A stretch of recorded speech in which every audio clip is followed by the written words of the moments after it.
কার্তুজ কাণ্ডে পুলিশের গাফিলতি ছিল কি ইতিমধ্যে এই নিয়ে প্রশ্ন উঠছে এবং তারই সঙ্গে কিন্তু অনেকগুলো বিষয়ের দিকে আমরা নজর রাখবো। অর্থাৎ যা যা তথ্য ইতিমধ্যে উঠে আসছে এবং প্রশ্ন কার্তুজ কাণ্ডে পুলিশের গাফিলতি ছিল কি প্রশ্ন উঠছে, সঙ্গে খতিয়ে দেখতে তদন্তের নির্দেশ পুলিশ কমিশনারের। এক সিনিয়র অফিসারকে তদন্তের নির্দেশ সিপির, এমনটাই সূত্র মারফত জানতে পারছি। বিবাদী বাগে অস্ত্রের দোকান থেকে বেআইনিভাবে অস্ত্র কি গিয়েছিল, অস্ত্র কার্তুজ বিক্রির ঘটনায় গ্রেফতার হয় দুজন এবং তাদেরকে জেরা করে বেশ কিছু বিস্ফোরক তথ্য তদন্তকারী আধিকারিকদের হাতে। আর এবার কলকাতা পুলিশের আর্মস অ্যাক্ট সেকশনের ভূমিকা, তা নিয়ে এবার প্রশ্ন উঠল। কথা বলবো, পিয়ালি মিত্র রয়েছেন আমাদের সঙ্গে টেলিফোনে। প্রতিনিধি পিয়ালি, পুলিশ সূত্রে আর কি জানতে পারছো? একেবারে দেখো, যেটা আমরা জানতে পারছি, কলকাতা পুলিশের কমিশনার তিনি পুলিশের ভূমিকা কোন রকম তাদের গাফিলতি ছিল কিনা সেটা খতিয়ে দেখার জন্য একজন সিনিয়র অফিসারকে তদন্তের নির্দেশ দিয়েছেন। তার কারণ তুমি জানো যে বিবাদী বাগের যে অস্ত্র বিপণনী থেকে দুজন কর্মচারী তারা গ্রেপ্তার হয়েছেন, সেই দুজন কর্মচারী সহ 6 জনকে গ্রেপ্তার করা হয়েছে। এবং সেই গ্রেপ্তারির পর যেটা প্রশ্ন ওঠে যে একটি রেজিস্টার্ড আর্মস অ্যামুনিশনের দোকান যাদের লাইসেন্স রয়েছে সেখান থেকে কিভাবে একেবারে নজরদারি এড়িয়ে সেখান থেকে আর্মস বা অ্যামুনিশন সেটা পাচার হয়ে গেল, সেটা বেআইনি অস্ত্র কারবারিদের কাছে চলে গেল। এবং এক্ষেত্রে কেন পুলিশের ভূমিকা নিয়ে প্রশ্ন ওঠে, তার কারণ আর্মস অ্যাক্ট সেকশন যেটা রয়েছে কলকাতা পুলিশের, তাদের দায়িত্ব হচ্ছে এই যে লাইসেন্স প্রাপ্ত যে অস্ত্র বিপণীগুলো রয়েছে তাদের কার্যকলাপ তদারকি করা। অর্থাৎ সেখানে কি সংখ্যক আর্মস অ্যামুনিশন আসছে, তার মধ্যে কতগুলো ইস্যু হচ্ছে, তার মধ্যে কতগুলো থেকে যাচ্ছে, প্রত্যেক মাসে গিয়ে যে স্টেটমেন্ট পাওয়া যায়, ক্লোজার স্টেটমেন্ট, সেই ক্লোজার স্টেটমেন্ট পাওয়ার পর পুলিশের আর্মস অ্যাক্ট সেকশনের ইন্সপেক্টরের সশরীরে গিয়ে সেই স্টেটমেন্টের সঙ্গে স্টক মিলিয়ে দেখার কথা। যেটা নিয়ে প্রশ্ন ওঠে যে এই অস্ত্র বিপণীতে তার স্টকের সঙ্গে স্টক রেজিস্টারের বিস্তর ফারাক পাওয়া যায় এবং সেখান থেকেই কার্তুজ বন্দুক বিক্রি বা পাচার হয়ে যেত বলে জানা যাচ্ছে। এবং এই যদি নির্দিষ্ট সময় অন্তর এবং নিয়মিতভাবে যদি গিয়ে ইন্সপেকশন করা হতো পুলিশের তরফ থেকে, তাহলে তো এই যে কারচুপি বা এই যে গরমিল সেটা আগে ধরা পড়ে যেত।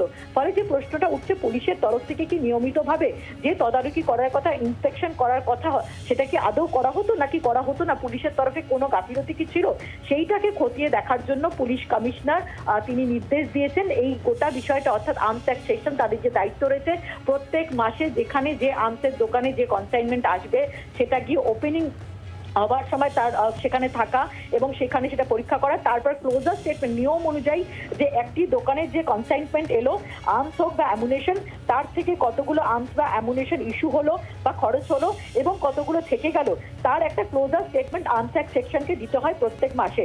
এবং সেটা পাবার পর প্রত্যেক মাসেই আর্মস অ্যাক্ট সেকশনের ইন্সপেক্টরের এসে এই দোকানে ক্লোজার স্টেটমেন্টের সঙ্গে তার যে বর্তমানে যা স্টক হয়েছে সেটা মিলিয়ে দেখার কথা। এক্ষেত্রে সেটা নিয়মিত হতো কিনা, যদি না হয়ে থাকে সেক্ষেত্রে পুলিশের গাফিলতি ছিল কিনা সেইটা খতিয়ে দেখার জন্য কিন্তু কলকাতা পুলিশ এবার তদন্ত শুরু করেছে এবং কলকাতা পুলিশের একজন সিনিয়র অফিসারকে এই বিষয়ে তদন্তের নির্দেশ দিয়েছেন পুলিশ কমিশনার, এমনটাই সূত্রের খবর। পিয়ালি, তার মানে কি একেবারে কলকাতা পুলিশের হেডকোয়ার্টার লালবাজার সেখান থেকে ঢিলছোড়া দূরত্বে এই ঘটনা এই প্রথম নয় তো? তার মানে তো দিনের পর দিন এই ঘটনা ঘটেছে কিনা এ নিয়েও কি প্রশ্ন উঠছে না পিয়ালি? একেবারে জোরালো প্রশ্ন উঠছে, তার কারণ যে স্টক রেজিস্টার এসটিএফ এর তরফ থেকে বাজেয়াপ্ত করেছে তারা সেটা মিলিয়ে দেখতে গিয়েই দেখেছেন যে স্টকের সঙ্গে স্টক রেজিস্টারের মিল নেই। একজন অ্যাকাউন্টেন্ট তাকে গ্রেপ্তার করা হয়েছে, একজন স্টকের সঙ্গে স্টক দেখভালের যিনি দায়িত্ব ছিল তাকেও গ্রেপ্তার করা হয়েছে। কিন্তু যেটা জোরালোভাবে প্রশ্ন ওঠে, যদি প্রত্যেক মাসে আর্মস অ্যাক্টের যে নিয়ম রয়েছে সেই অনুযায়ী যদি প্রত্যেক মাসে পুলিশের তরফ থেকে ইন্সপেকশন হতো, তাহলে এই কারচুপি তো অনেক আগে ধরা পড়ে যাওয়ার কথা ছিল। তাহলে কি সেই জায়গা থেকেই গাফিলতি ছিল? শুধুমাত্র পুলিশ নয়, কর্তৃপক্ষের ভূমিকা এখনো পর্যন্ত। আজকে সকাল 10:30টার সময় দোকানের মালিক তিনি বেঙ্গল এসটিএফ এর দপ্তরে গিয়েছেন, তাদেরকে কিন্তু এখনো পর্যন্ত জিজ্ঞাসাবাদ চলছে, কারণ তারাও কর্তৃপক্ষ হিসেবে ভূমিকা এড়িয়ে যেতে পারে না। কারণ তাদের কি কত স্টক আসছে, তার মধ্যে থেকে কতটা বিক্রি হচ্ছে, কতটা লাইসেন্সের ভিত্তিতে তারা ইস্যু করছে, কতটা স্টক রয়েছে, সেই স্টেটমেন্টকে পুলিশকে জানাতে হয়। তাদের চোখের সামনে থেকে নাকের ডগা থেকে দুজন কর্মচারী বেআইনি অস্ত্র কারবারিদের কাছে অস্ত্রগুলি পৌঁছে দিচ্ছে, অথচ তারাও কিছু জানতে পারছেন না। ফলে সেটা নিয়েও যেরকম প্রশ্ন উঠেছে এবং তাদেরকে জিজ্ঞাসাবাদ চলছে, পাশাপাশি দীর্ঘদিন ধরে এই বিষয়টা যখন হচ্ছে তাহলে পুলিশের ইন্সপেকশন করার কথা। কারণ আমরা দেখেছি পাসপোর্টের ঘটনার সময় পাসপোর্ট ভেরিফিকেশন, পাসপোর্ট জাল নথি দিয়ে কিভাবে একাধিক পাসপোর্ট ইস্যু হয়ে গেছিল। এক্ষেত্রেও পুলিশের ভূমিকায় গাফিলতি ছিল কিনা সেটা খতিয়ে দেখার জন্যই তদন্তের নির্দেশ দেওয়া হয়েছে। ধন্যবাদ পিয়ালি। আমরা কথা বলবো প্রাক্তন পুলিশ কর্তা সত্যজিৎ বন্দ্যোপাধ্যায় রয়েছেন আমাদের সঙ্গে। সত্যজিৎ বাবু, আপনার কি মনে হয়, কারণ আমাদের প্রতিনিধি পিয়ালিও যেমনটা বললেন যে কিছুদিন আগে জাল পাসপোর্ট চক্রের সময় আমরা যেমনটা দেখেছিলাম যে পুলিশের একাংশের ভূমিকা নিয়ে একটা প্রশ্ন উঠছিল, আর এবার একেবারে অস্ত্রকাণ্ডে যেখানে বেআইনিভাবে অস্ত্র বিক্রি হচ্ছে লাইসেন্স প্রাপ্ত দোকান থেকে, সেখানে কি কোথাও একটা নজরদারি ঢিলেমি ছিল, একটা গাফিলতি ছিল পুলিশের, সেই প্রশ্ন কি উঠছে না আবার একবার? যেটা বলেছেন আপনি ঠিকই বলেছেন, গাফিলতি তো ছিলই। এবং একটা জিনিস একটু ক্লিয়ার করে দিই, আমি যদিও সকালবেলা আপনাদের চ্যানেলের ডিটেলস বলেছিলাম, আরেকটু বলে দিই একটি। সেটা হচ্ছে যে দেখুন, এই যে যদি কেউ আর্মস গুলি কেনে, ধরুন আমি একটা গুলি কিনতে যাব, আমি 10টা পিস কি 20টা পিস গুলি নেব, সেইখানে কিন্তু প্রত্যেকটা রেজিস্টারের মধ্যে ওখানে রেজিস্টার আমি একই রকম গুলি তো হয় না, কোনোটা .32 গুলি হয়, কোনোটা আর্মসের আপনার বন্দুকের গুলি হয়, কোনোটা আপনার 9mm পিস্তলের গুলি হয়। এগুলোকে ওখানে 10 কথাটা লিখে তারপর সই করে নিতে হবে। এবং এইগুলো প্রত্যেকটা জিনিস আর্মস অ্যাক্টের অফিসাররা এসে দেখেন এবং চেক করেন এবং পিরিয়ডিক্যালি চেক করেন, এবং যে কতটা গুলি ওনারা পেলেন এবং কত গুলি কাকে কাকে বিক্রি করলেন তার একটা লিস্ট তারা দেখেন। এবং ফ্যান্টিক্যালি ওরা দেখে যে সত্যি সত্যি তারা কেউ একজন দুজন তাদেরকে চেক করে দেখে তারা কি নিল কি নিল না। অর্থাৎ আমি যদি গুলিটা কিনি, আমার আর্মস লাইসেন্সের মধ্যে ওটা নথিভুক্ত থাকবে যে আমি 20টা গুলি কি 10টা গুলি আমি কিনলাম অত তারিখে, এইটা ওখানে লিখে দেওয়া থাকবে।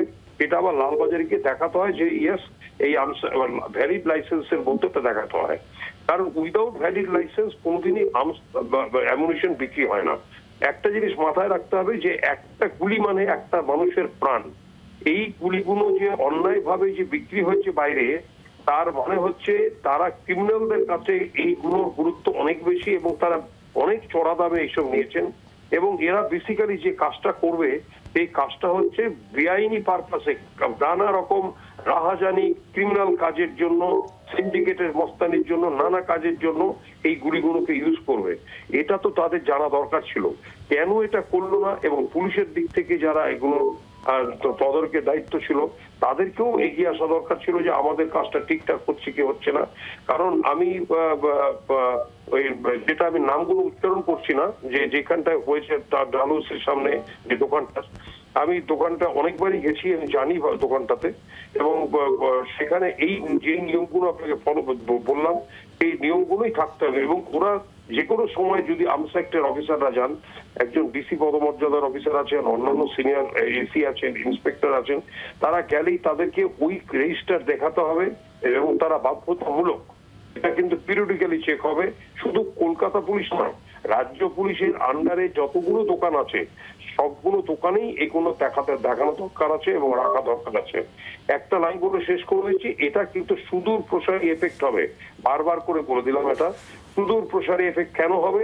সবাই কিন্তু এখন প্রত্যেকটা দোকানে চেক আপ হবে, প্রত্যেকটা দোকান তার রেজিস্টার মেনটেন করে প্রতিটা গুলির হিসাব দিতে হবে যে আপনি কাকে কাকে কত গুলি বিক্রি করেছেন, কতগুলির হিসেব নেই এবং সেই গুলিগুলো কোথায় কাকে কাকে দিয়েছেন। এবং যারা বিক্রি করেছে তাদেরকে দৃষ্টান্তমূলক ক্রিমিনাল কনস্পিরেসি ষড়যন্ত্রের মাধ্যমে ষড়যন্ত্রের মামলা রুজু করে দৃষ্টান্তমূলক শাস্তির ব্যবস্থা করতে হবে। আগামী দিন যেন এগুলো বন্ধ হয়, মুড়িমুড়কির মতন যেন ইলিগালি এই গুলিগুলো আর্মসগুলো ক্রিমিনালদের হাতে না চলে যায়, না হলে পশ্চিমবঙ্গ এবং কলকাতায় শান্তি ফিরে আসবে না। ধন্যবাদ। আমরা কথা বললাম প্রাক্তন পুলিশ কর্তা সত্যজিৎ বন্দ্যোপাধ্যায়ের সঙ্গে।